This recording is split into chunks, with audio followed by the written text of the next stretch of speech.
কম্প্রোমাইজে জায়গায় আমরা না যাই। যদি আমরা এইভাবে ভাবতে পারি তাহলে আগামী দিনে কিন্তু আমাদের সাস্টেনেবল ডেভেলপমেন্ট যেটা আমরা বলছি সেটা আসবে।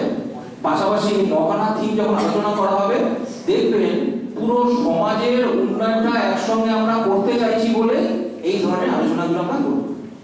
সুতরাং আমি আর আমার বক্তব্য দীর্ঘায়িত করব না, আপনারা আপনাদের আলোচনা শুরু করুন। স্যারের কাছ থেকে আমরা দ্বিতীয় যে প্রায়োরিটি সেটা হচ্ছে পেইড পার্সন, অর্থাৎ প্রথম যে লক্ষ্য আর দ্বিতীয় লক্ষ্যের মধ্যে একটা কিন্তু একটা ডিফারেন্স থেকে গেছে। তো রাষ্ট্রসংঘ যেটা বলছে যে সার্বিক উন্নয়নের জন্য টোটাল 17টা লক্ষ্য তারা ঠিক করে দিয়েছে। সেই 17টা লক্ষ্যকে তারা 9টা থিমের মধ্যে ডিস্ট্রিবিউট করে দিয়েছে।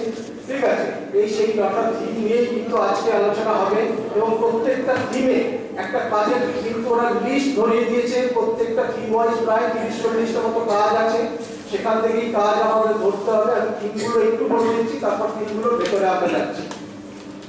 ফার্স্ট থিম কি, যে 9টা থিম 17টা লক্ষ্যকে 9টা থিমের মধ্যে বেঁধে দিয়েছে, সেই সম্পর্কে একটু আপনারা সবাই আলোচনা করে একটা সিদ্ধান্ত নেবে।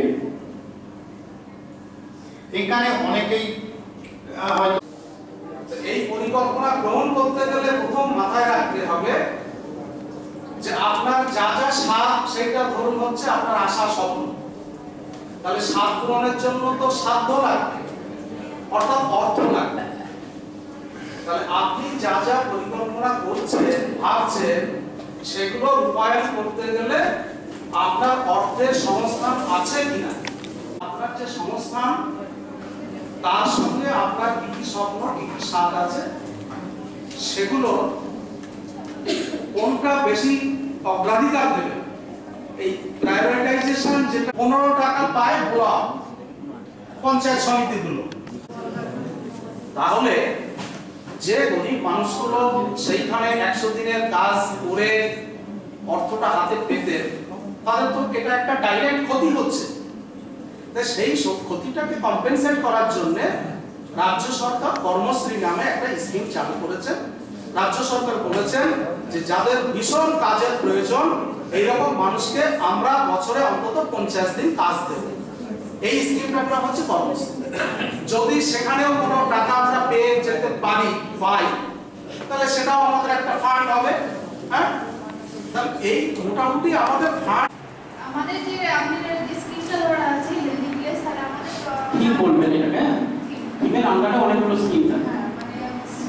তাহলে আমাদের যে ফান্ডটা এটা যে 25% টাকা খরচ করার মতো বলছেন 75% 75 টাকা আপনার আরো এক্সট্রা থাকলো। এই যে 75 টাকা আপনি পরিকাঠামোর কাজ করুন, আকাশ কাজ করুন, আপনি নিজের মতো করে কাজ করতে পারবেন। শুধুমাত্র কেউ আজ পর্যন্ত আমাকে কোনো জনপ্রতিনিধি কোনো খবর দেননি। এই হচ্ছিল বাস্তবতা। আমরা মুখে অনেক কথা মানে সভাটাকে করার জন্য আমরা বলি, কিন্তু বাস্তবে আমরা সেগুলো মানি না, করি না সেগুলো।